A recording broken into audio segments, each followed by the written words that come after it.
My ex-fiancé publicly dumped me in front of his two executive friends, loudly announcing I should be grateful he even dated me, and then walked out, sticking me with a $347 dinner bill. So, I crashed his birthday dinner to reveal to his entire family that he's actually just an office coffee boy with a secret Pinterest board called Future Home Aesthetics. The final line of my breakup was a Venmo request for $78.23. That's not even a joke. Not an email, not a text, just a payment request for half of dinner. Now that we're done. I had been with Julian for 3 years, 3 years of planning a future, meeting at the altar, and agonizing over wedding colors. The emotional whiplash was bad enough, but the fact that he tried to charge me for a mediocre Friday night sushi plate while simultaneously telling his mother we were just taking a little space has officially broken my final, lingering piece of grace. I'm not going to be the silent victim with the stained couch. I'm going to finish what he started, and trust me, the real bill is about to come due. For context, I, 28F, call me Harper, met Julian, 29M, at a friend's wedding. He was the perfect American dream package, tall, jawline sharp enough to cut glass, worked in finance at a big downtown tower, and had the kind of wealthy, wholesome family that hosts a 4th of July cookout you actually want to attend. Our life for 3 years was what I thought was solid. We had our rhythm down, lazy Saturday mornings, the shared Netflix profile, the way his mother, Eleanor, would always remember my favorite gluten-free cookies. He had this way of making me feel like a cool, slightly messy counterpart to his polished world. Except, looking back, Julian wasn't just polished. He was constantly shaping and editing his life, including me. I work as a digital content manager for a local arts nonprofit. It's meaningful work, pays the bills, and I genuinely love it. Julian, however, would refer to it as my little hobby or my crafty side gig. That sounds nice, Harper, but you'd be so much better off using your brain for something with a real ROI, he'd say, using his finance buzzwords. Or, you know, that bright orange sweater is a choice. It really emphasizes your broader shoulders. Have you thought about wearing more charcoal grays? Past Harper, the absolute idiot, would always brush it off. He's just an honest guy, I'd tell my friends. He wants me to succeed. I even went out and bought more expensive, muted color clothes because of him. I was a project, not a partner. We were supposed to move in together this fall. The engagement ring was supposedly in his safe. I thought we were a few months away from wedding planning. Then things got weird. Julian had always kept his real work life separate. My friends didn't know his coworkers. His colleagues had never seen me. It's a very professional environment, babe, he'd say. You wouldn't want to interrupt a client dinner with your bubbly art talk. So, last Friday, when he texted me out of the blue about a dinner with a couple of guys from his executive team, Ethan and Trevor, I was actually thrilled. Finally, he was letting me in. I went all out. Blew a chunk of my emergency savings on a gorgeous emerald green dress. Spent 3 hours on my hair and makeup. The works. I was ready to be the perfect, polished finance fiancé. The restaurant was downtown, ridiculously exclusive. The kind of place with velvet ropes and a tasting menu where the waiter explains the foam. Red flag number 1, the menu they handed me had no prices. I ordered the risotto, the cheapest sounding item, already sweating about the bill. Julian and his friends were already seated. When I walked up, there was this cold, weird vibe. Julian gave me a stiff, half stand. You're late, he said. Not a hello, not a kiss. I was literally 4 minutes late. I sat down, my face already heating up under his scrutiny. He looked at my beautiful new dress and said, loud enough for Ethan and Trevor to hear, oh, you went with that. The two friends exchanged this flat, awkward look. I tried to laugh it off, asking if I'd missed a dress code memo, but Julian just shrugged and went back to his conversation about Q3 earnings and leveraging synergy, a word salad I couldn't understand if I tried. For the next hour, I was a prop. Whenever I tried to contribute, like when I mentioned a local business that had successfully pivoted their social media strategy, Julian would talk over me or dismiss me with a condescending wave. She doesn't really get how things work in the real business world, he said to his friends, as if my job managing a 6-figure digital budget for a regional institution was akin to selling lemonade. Retail isn't a real job, guys. I'm the director of my department, by the way. Then, Ethan asked how we met. I started to tell the sweet, true story, how my best friend, Chloe, worked with Julian's sister, and they set us up. Julian cut me off, an arrogant smirk on his face. Yeah, Chloe felt bad for her, honestly. I was doing her a favor. My stomach dropped. The air left the room. Julian and his friends laughed. This smug, awful sound. I excused myself to the bathroom before the tears could start. I sat in the stall, texting Chloe about what was happening, when a notification popped up. Julian had just tagged himself at the restaurant on Instagram. Caption, boys night out. Exec team strategy session. He had literally erased me. When I got back to the table, the mains had arrived, including my expensive, guilt-inducing risotto. Julian saw I wasn't eating and leaned over. You better eat that, you know. That's a bold choice for someone with your figure, he murmured, loud enough that Trevor coughed into his napkin. Carb loading for a marathon? I pushed the food around, wanting to disappear. It hit me. He wasn't showing off. He was performing. Then the bill came. Julian grabbed it, looked at the total. I saw his eyes widen, and then he slowly, deliberately slid it over to me. I waited for the punchline. You know what? He said, his voice flat, staring right into my eyes. I don't think this is working anymore. I stared at him. Are you serious? Right now? Yeah, I've been trying to make this work, but I'm just not attracted to you anymore. I think we should break up. You're not exactly a prize, Harper. He stood up, put on his coat, and as he walked away with Ethan and Trevor, he paused and looked back at me, sitting there in the middle of a crowded, silent, expensive restaurant. He didn't yell, but he projected his voice so everyone could hear. A girl like you should be grateful I even dated you this long. And then they were gone. All three of them, laughing, leaving me sitting there with a waiter rushing over with a pitying look. The bill was $347 for all their Wagyu appetizers and fancy cocktails. I paid it with a credit card I was supposed to be paying down for our future. Chloe came over, furious, but then she got quiet, focused, asking me sharp questions about Julian's Johnson account and his promotion claims. Harper, she finally said, sounding both heartbroken and disgusted. I don't know how to tell you this, but Julian isn't who he says he is at work. It turned out Julian wasn't a hotshot on the executive team. He was a glorified administrative assistant who fetched coffee and scheduled meetings. The big presentation? He was doing the slides for the actual team. His fancy title on LinkedIn? Total fiction. At 3 a.m., my phone buzzed with a text from an unknown number. Hey, it's Alex from Julian's office. Chloe gave me your number. There's some stuff you need to know. The game had changed. After Alex's text, I spent the next few days in that specific, sticky post B. You know the one, sobbing into a spoon-held pint of ice cream and angrily scrolling through old photos. My apartment looked like a crime scene. The worst part was the mental loop. I'd think of some mundane, funny thing to text Julian, then BAM. The memory of him standing up in that expensive restaurant, calling me a prize, and sticking me with a bill. It was like being dumped all over again, every hour. I stayed off social media, but when I finally caved on Wednesday morning, there he was, a gym selfie, captioned, level up. Know your worth. The sheer audacity made me want to throw my phone. Chloe came over that evening. While we were eating takeout, she showed me her texts with Alex, Julian's coworker. Alex had the full tea ceremony prepared. Apparently, Julian had been telling everyone at the office that he dumped me because I was clingy and kept pressing him about marriage. What? I was not the one with a secret Pinterest board titled Future Home Aesthetics, which he claimed was research for a work project. The man was delusional. Then Alex dropped the real bombshell.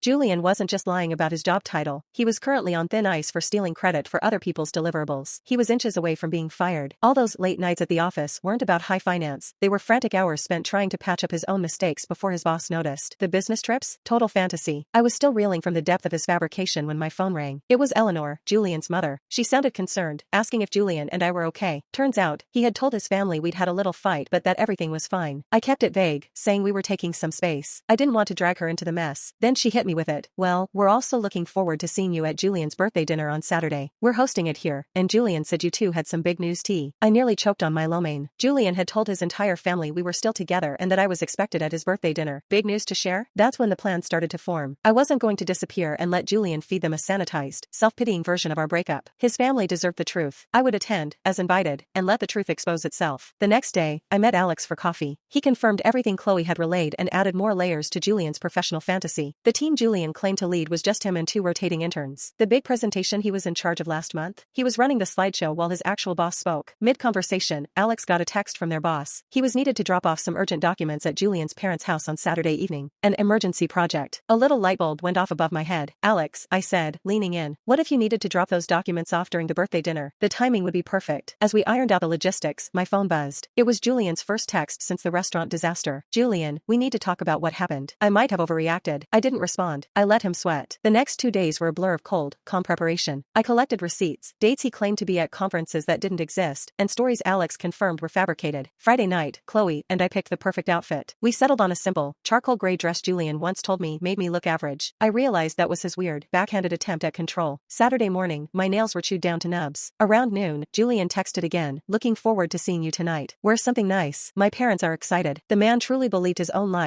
I pulled up to the house at 6:15 p.m. Martin, his dad, opened the door with a big hug. I rounded the corner into the live-in. Julian, drink in hand, mid-laugh with his cousin, froze when he saw me. Panic flashed across his face before he plastered on a fake smile. He came over, gave me a stiff, awkward hug, and whispered, "You actually came. We need to talk privately." I just smiled, loud enough for his entire family to hear. Talk? Oh, Julian, I wouldn't miss your birthday for the world, especially since you told everyone we had big news to share. The color drained from his face. Eleanor clapped her hands, excited. Julian grabbed my elbow a little too hard, trying to steer me away, but Eleanor called out, "Dinner is ready. Everyone, to the table." As we took our seats, Julian nervously watching my every move, my phone buzzed. Alex, on my way. 15 minutes out. Julian leaned in, hissing, "What are you doing here?" After the restaurant, I smiled sweetly and said, loud enough for everyone to hear, "Oh, I wouldn't miss the chance to tell your family about what happened at that restaurant, Julian. I'm sure they'd love that story." Game on. So there I was, sitting in the middle of a cozy, middle-class American dining room, surrounded by Julian's unsuspecting, kind family, Eleanor, Mom, Martin, Dad, his sharp-witted sister, Kayla, his unfiltered grandma June, and a couple of cousins. The first 20 minutes were a masterclass in tension. Julian was a frantic conductor, trying to control the conversation with an intensity usually reserved for hostage negotiators. He kept shooting me these micro-warning glances, which I countered with a serene smile. Eleanor made the fatal mistake. She mentioned how proud they all were of Julian's big promotion and his executive team. Julian, incapable of letting a lie die quietly, jumped in, talking quickly about how his team was crushing their targets and how his boss was practically grooming him for senior management. I just nodded along, watching him bury himself deeper with every absurd, corporate speak speak sentence. Martin, Julian's dad, is usually quiet and measured, a retired engineer who values specifics over vague pronouncements. He suddenly looked at Julian. Son, tell us about the Johnson account again, Martin asked. The big deal you were supposedly leading. How are the projections looking now? Julian's answer was an absolute nightmare of vagueness, strategic pivots, leveraging core competencies, dynamic synergy. It meant literally nothing. Martin looked perplexed. Across the table, Kayla caught my eye. She's the family skeptic. She raised an eyebrow at me, like, is he for real right now? I gave her a tiny, barely perceptible shrug of confirmation. That's when Eleanor brought up the big news. She asked about our future, and whether the news had anything to do with us taking the next step. Julian nearly dropped his fork. He mumbled something about it not being the right time to discuss it. Then Grandma June, who has zero filter, cut in. So, are you two moving in together or what? Because Julian told me you were apartment hunting together last month. News to me. Julian then, desperate for a deflection, steered the conversation back to himself, bragging about how his boss had given him a company card for business expenses. I couldn't help myself. Oh, that's great, honey. What kind of expenses are you authorized to approve? Just curious. He stammered something about client dinners and team outings. Speaking of dinners, I said, leaning back and trying to sound as casual as if I was discussing the weather. Julian, you took me to that amazing restaurant last week. What was it called again, honey? The one where you met up with Ethan and Trevor? The color drained from his face faster than water from a bathtub. His eyes were wide, darting toward the front door. Before he could stammer a response, the doorbell rang. Perfect. Eleanor went to answer it, and I heard her delightful, confused, "Oh, Alex, what a surprise." Julian looked like he might actually pass out onto the mashed potatoes. Alex walked into the dining room, looking professional and slightly apologetic in his button-up shirt, holding a plain manila folder. He apologized profusely for interrupting Julian's birthday, explaining he had some urgent documents Julian needed to sign for Monday morning. Martin stepped in. Nonsense, son. We're all family here. Handle the work right here at the table. Alex sat down in the empty chair right beside me. Julian was gripping his fork so hard I thought it might snap. Martin, ever the engineer seeking clarification, looked at Alex. Alex, how did that big presentation go? The one Julian was leading for the Johnson account? Alex looked momentarily confused. Then he saw the look on my face, a tiny, pleading shake of the head, and he caught on. Alex cleared his throat. The presentation went well, sir, Alex said politely, but actually, our boss delivered it. Julian and the rest of the team were there to provide support and run the technical aspects. Martin looked confused. That's not how Julian described it to us. This was it. I jumped in, messy and direct. Alex, I heard Julian was about to get a big promotion. He said he's moving into senior management now? Alex fidgeted. Kayla wasn't having it. She looked directly at Alex, her eyes narrow and skeptical. Alex, be honest. What is Julian's current title? The silence that followed was heavy. Alex looked at Julian, who was silently pleading with his eyes. Then he looked at me. I gave him a slight nod. He cleared his throat again. Julian is an administrative assistant in the marketing department. Silence. Martin slowly put down his fork. Grandma June made this tiny, sharp noise that sounded suspiciously like humph. Kayla just muttered something under her breath that sounded like, I knew it. Julian immediately went into full-blown panic mode. His face beat red. He's confused. Dad, it's complicated. I have multiple roles. My job description is fluid, but the dam had broken. His family started asking specific, sharp questions that he couldn't deflect with buzzwords. Eleanor, bless her naive heart, tried to smooth things over. Well, let's talk about happier things. Who wants some birthday cake? She headed to the kitchen. As she left, Kayla looked straight at me. Harper, you mentioned a restaurant earlier. What happened there? My moment had arrived. I took a deep breath, the adrenaline turning into cold, sharp focus. I'll tell you exactly what happened, Kayla. I felt the entire table holding its breath. Eleanor was still in the kitchen, blessedly ignorant of the slow-motion car crash happening in the dining room. Julian's dad, Martin, was staring at Alex, then at Julian, the gears turning in his logical, engineering brain. And then there was Kayla. She looked at me, not with judgment, but with that intense, focused curiosity of someone who had suspected the worst about her brother for years and was finally getting confirmation. Harper, Kayla repeated, her voice low and serious. What happened at the restaurant? Tell us everything. Don't worry about protecting him. I took a deep breath. My heart was pounding so hard I could hear it in my ears. The raw honesty of this moment felt more exposed than any public argument. This wasn't about a title anymore. It was about character. Okay, I started, keeping my voice calm, conversational, like I was telling a story to Chloe. Julian invited me to dinner with his two colleagues, Ethan and Trevor, last Friday. He said it was an executive strategy session. I got dressed up, really excited to finally meet them. Julian made a strangled noise, half a cough, half a plea. He tried to interrupt. It was a work dinner, Harper, and you were late. You didn't even understand the conversation. I ignored him, my eyes locked on Kayla. I was 4 minutes late, Julian, but let's stick to the conversation. I tried to join in, talking about marketing strategies I actually implement at my job. He cut me off every time, telling his friends that I don't understand the real business world and that my job was a little hobby. Martin frowned deeply. That's not right, Harper. We're proud of your job. I gave him a grateful nod. Thank you, Martin. It gets worse. When one of them asked how we met, I started to tell the truth, but Julian cut me off, laughing, and said to them, yeah, Chloe felt bad for her. Honestly, I was doing her a favor. The collective intake of breath from the family was audible. Grandma June slammed her hand lightly on the table, muttering, now, that's just rude. Julian was bright red now. I was joking. They know I joke like that. No, Julian, you weren't joking. I shot back, finally letting the quiet rage simmer up. You were performing. You were trying to look good in front of your actual coworkers. I emphasized the word by making me look like a pathetic charity case date. I paused, letting that sink in. I looked at Julian, whose eyes were darting everywhere but mine. But that wasn't the breaking point, I continued. When the main courses arrived, I was too upset to eat. Julian leaned over the table, right in front of Ethan and Trevor, and said, "You better eat that, you know. That's a bold choice for someone with your figure. Carb loading for a marathon?" Kayla gasped, a sound of pure disgust. Martin looked sick. Even Alex looked shocked. Apparently, Julian saved his crueler insults for me. I sat there, I confessed, my voice shaking slightly, feeling embarrassed and completely alone. I got up to go to the bathroom and saw he had posted an Instagram photo of the table, minus me, caption boys night out. Exec team strategy session. I was invisible. Julian finally snapped. "You're exaggerating. You're making this up because you're hurt." "Am I, Julian?" I challenged him. "Because the night ended when you got the bill. And instead of paying for your own dinner, you looked me straight in the eye, told me you weren't attracted to me anymore, that I wasn't a prize, and you stood up and walked out with your friends, leaving me to pay a $347 dinner bill." I pulled out my phone and quickly showed Martin and Kayla the Venmo request on my screen. $78.23. The final word on our 3 years together. Martin ran a hand over his face. "Julian, is this true?" Julian mumbled. I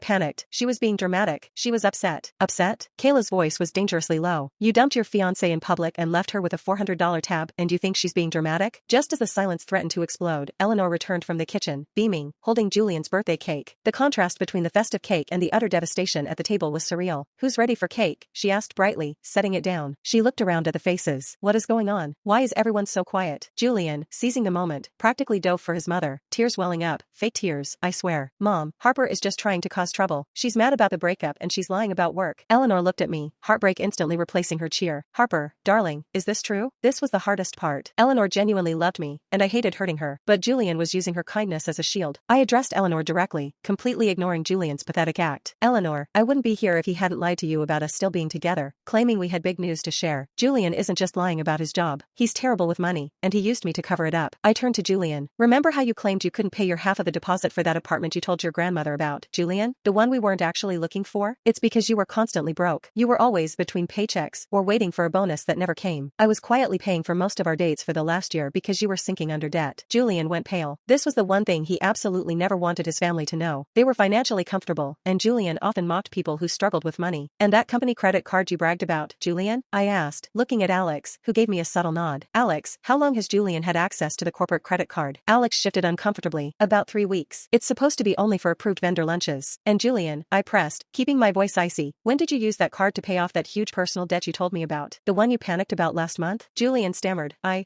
didn't. That's confidential information." "Confidential information that you used a corporate card to pay off?" Martin asked, his voice shaking with betrayed fury. "He's been using the corporate credit card for personal expenses, Eleanor," I said gently. "His job isn't fluid, it's being investigated. The documents Alex brought tonight aren't about a big project, they're probably disciplinary warnings." Julian let out a roar, finally shedding the polite facade. He lunged across the table. "You scheming, jealous bitch," he screamed, grabbing my arm. "You just can't stand that I finally realized you were beneath me. You're nobody, Harper. You're a low-paid charity case who dresses badly and eats too much." The shock of his raw, exposed hate froze everyone. Martin immediately grabbed Julian, pulling him back from me. "That is enough, Julian. Get your hands off her, now." But Julian was fully spiraling. He looked at Martin, his own father, and screamed, "This is all your fault. If you had just given me that investment money, I wouldn't have to deal with these pathetic people." That was it. The final, disgusting, entitled outburst. The room fell into stunned silence, broken only by the sound of Eleanor quietly sobbing. The smell of the cooling pot roast hung heavy in the air, a witness to the complete collapse of the golden boy. The sound of Julian's entitled scream, "This is all your fault. If you had just given me that investment money, I wouldn't have to deal with these pathetic people," didn't just hang in the air. It felt like it shattered the dining room's comfortable silence. Martin, Julian's dad, was the first to react, but he didn't even look angry anymore, just profoundly disappointed. He released Julian's arm as if it suddenly felt toxic, and stepped back. Julian, seeing his father's disgusted expression, immediately tried to pivot. He was hyperventilating, doing this awful, calculated wobble between rage and fake tears. "Dad, Mom, please," he begged, his voice cracking. "She's lying. She set this whole thing up. Look, Alex,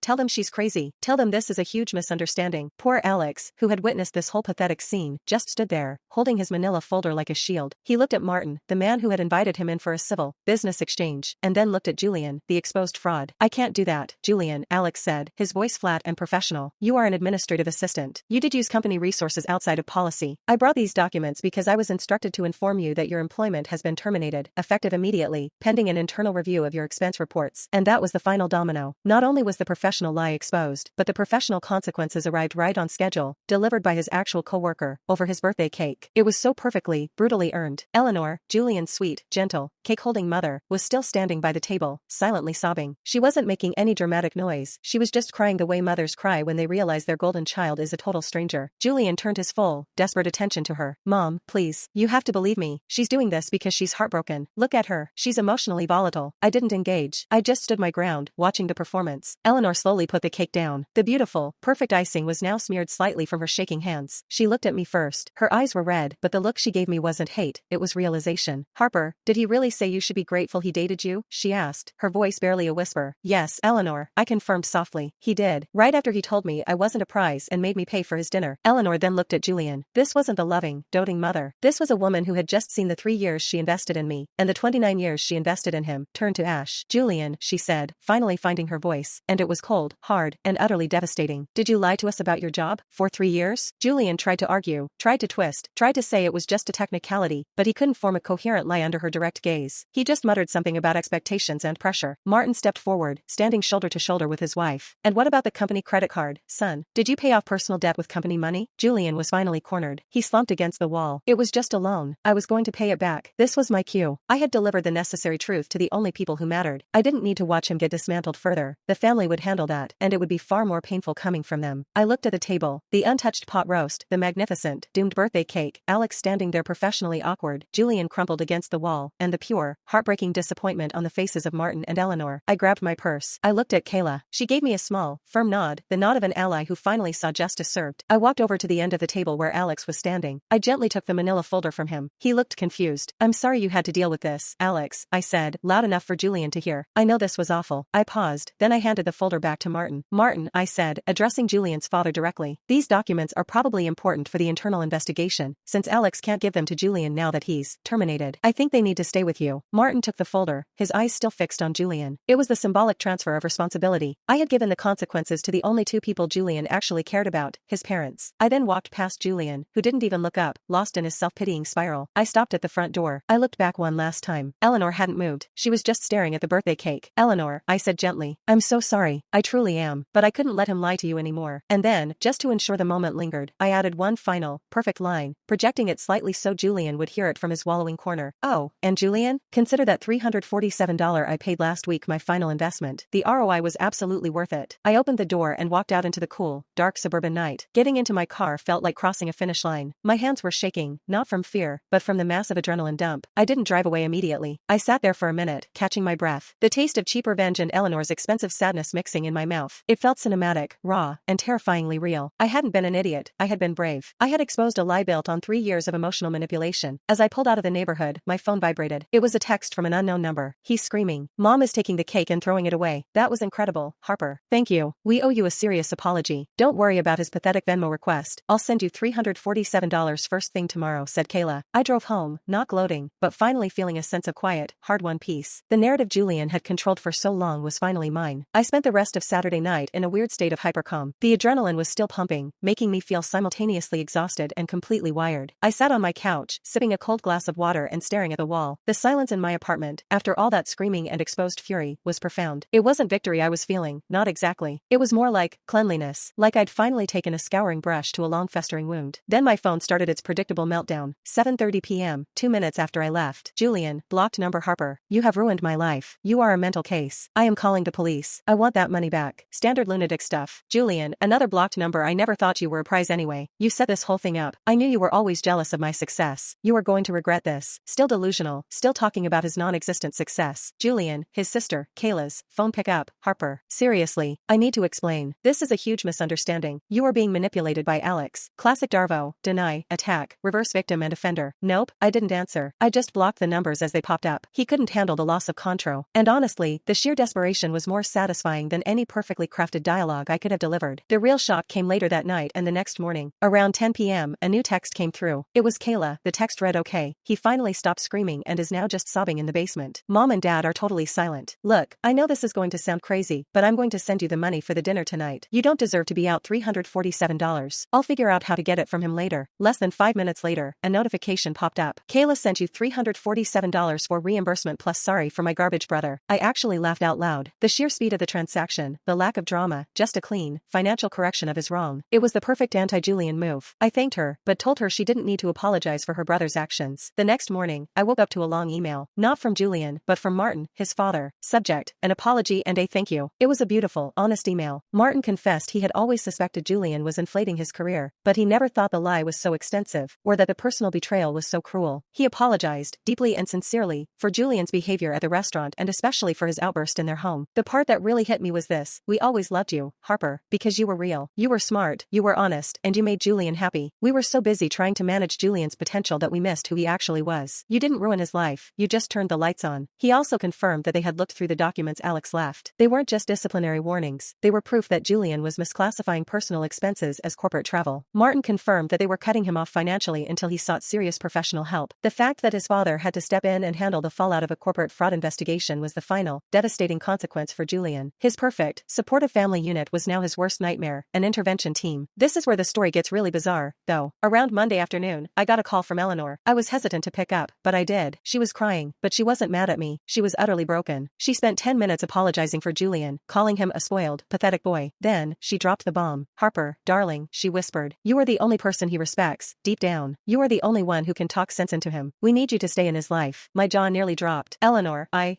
can't. We broke up. He humiliated me, called me terrible names, and he's clearly spiraling. I can't be his emotional life support. But you're the constant, she insisted, sounding frantic. He'll listen to you. If you just keep seeing him, just for coffee, maybe he'll agree to go to therapy. Your family, Harper, we need you to help us fix him. What? I exposed his toxicity to save myself, and now his family was literally asking me to become his unpaid emotional consultant? The expectation was staggering. They wanted me to sacrifice my own closure for their convenience. I had to be firm, but gentle. Eleanor, I love you and Martin, but my role here is over. I exposed the lie, but I am not the cure. Julian needs professional help, and he needs to be held accountable by you, his parents, not by his ex-fiancé. I hung up that call feeling a new kind of satisfaction. I hadn't just gotten revenge. I had set a boundary so firm it felt like a steel wall. I wasn't going back into the vortex. The next few weeks were quiet. Julian tried to contact me maybe 40 more times from burner apps and strange new numbers, all of which I immediately blocked. The messages oscillated wildly between screaming abuse, I hope you never succeed, you wench, and pathetic please, babe, please, I'm so lonely. I miss you. We can fix this. I didn't engage. The most powerful revenge wasn't in the exposure, it was in the silence. It was the knowledge that he was losing his mind, cornered by his own parents, while I was calmly thriving. I finally used Kayla's money to pay off the last bit of my credit card debt. That was the real closure. The debt from his final insult had been paid, not by him, but by the one decent person in his family. The money felt clean. I saw a post on Chloe's sister's account. Julian had cleared his entire LinkedIn profile. His fantasy job was gone. The only visible change to his life was the sudden, total void where his fake career used to be. The revenge was complete. Now, it was time to move on. But first, I had one more piece of the puzzle to solve: the small, lingering mystery of Ethan and Trevor. The next few weeks were characterized by Julian's pathetic desperation, mostly carried out through new, creative ways to bypass my block list. He tried emailing me, leaving me vague voice messages on my landline. Yes, I still have one, don't ask, and even setting up a fake Instagram account with a close-up of my cat as the profile picture. That one, I admit, was momentarily creepy. His messages were predictable, moving through the stages of grief like a poorly organized PowerPoint: denial, anger, bargaining, meltdown, repeat. He kept insisting I had to meet him to talk about the misunderstanding because he was under immense pressure from his parents. He claimed he only called me financially irresponsible because he was actually stressed about my well-being. He was still the hero in his own head, just facing a temporary villain, me. I blocked them instantly. There was no point in responding. The ultimate revenge wasn't in screaming back. It was in the complete, chilling silence of my indifference. The weirdest part, however, was running into him about a month later. I was at Target, you know, the place where you go in for toothpaste and walk out with $200 worth of home decor. I was in the home section, looking at a ridiculously patterned shower curtain that was exactly the kind of bold choice Julian would have hated. I was smiling to myself, thinking about buying it out of pure spite, when I heard a familiar, small cough behind me. I turned around, and suddenly, there he was. Julian. He looked like absolute hell. He was holding a pack of plain white athletic socks and looking like he hadn't slept in days. His beautiful, sculpted jawline was obscured by a patchy, stressed-out beard. He wasn't wearing one of his expensive work suits. He was in a faded t-shirt and sweats. He looked smaller, somehow, stripped of his performance. We made direct eye contact. In that second, the entire dining room scene flashed between us: the pot roast, the screaming, the shame. I thought, oh no, here we go. He's going to cause a scene in the betting aisle. My hand instinctively tightened on my purse. Instead, he just stared at me. His eyes were wide, vacant, and filled with this utterly defeated recognition. It wasn't hatred, it was the look of a person who had truly hit rock bottom and realized that I was the reason the floor had fallen out. He didn't speak. He didn't move. He just slowly turned around, abandoning his shopping basket right there in the aisle, and walked quickly in the opposite direction. That was it. No confrontation, no dramatic apology, just a small, final admission of his defeat, communicated entirely by his walk of shame past the bathroom mats. It was a pathetic, quiet victory, but a victory nonetheless. He was so terrified of my presence, of the truth I represented, that he literally fled from me in a brightly lit discount store. That encounter was the ultimate closure closure with Julian, but there was still a small, nagging detail. Ethan and Trevor, the two executive friends who had sat there, laughed at Julian's insults and watched him abandon me. They were complicit in my humiliation. I didn't want big revenge on them, just a subtle correction of the narrative. About 2 weeks after the Target incident, I was at a networking event for my nonprofit. It was packed, and I was making polite small talk when I looked across the room and saw a familiar profile, Trevor. My stomach clenched, but I reminded myself I was Harper 2.0 now. I had nothing to hide. Trevor spotted me, and his face instantly went from friendly networking smile to sheer, awkward panic. He started heading toward the exit, fast, but I was faster. I walked right up to him. "Trevor," I said, using a voice that was bright, friendly, and utterly confident. "It's Harper. How are you?" He looked absolutely trapped. "H. Harper. Wow. I didn't recognize you." Liar. I didn't let him off the hook. I didn't mention Julian. I didn't mention the bill. I kept it professional, subtle, and entirely about the narrative I knew he'd heard. "I'm doing great, thanks," I said, leaning in slightly. "Things have actually been amazing since the breakup." Julian and I realized that since I was successfully managing my own six-figure budget at the nonprofit, his comments about my financial irresponsibility were pretty unfounded. I watched his eyes flicker as he processed that I knew Julian's professional title was a lie and that I was financially stable. "Anyway," I continued, even more brightly, "it was quite the messy scene, wasn't it? But you know, when you find out your fiancé is lying to his whole family about his job, it tends to make things complicated. I hear he's out of a job now? Such a shame. Anyway, good seeing you." I didn't wait for him to respond. I just gave him a quick, genuine smile and walked away to rejoin my conversation. The point wasn't to shame Trevor, it was to ensure that the story they told each other,